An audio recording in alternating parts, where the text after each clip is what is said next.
রবিবার সারা রাজ্য জুড়ে পালিত হয়েছে রামনবমী।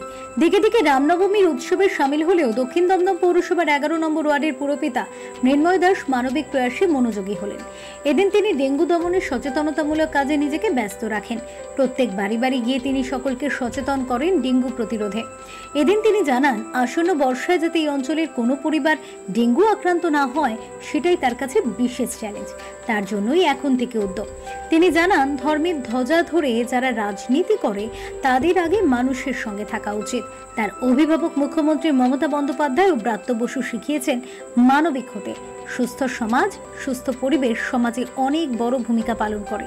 তাই মানুষ সুস্থ থাকলে তবেই সমাজ সুষ্ঠু হবে।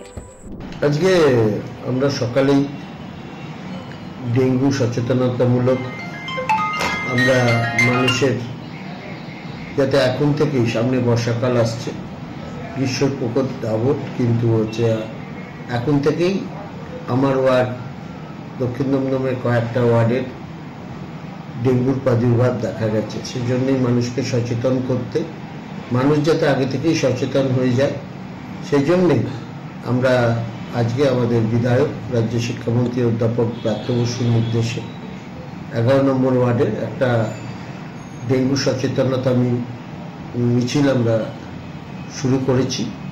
Bureau report, channel 10।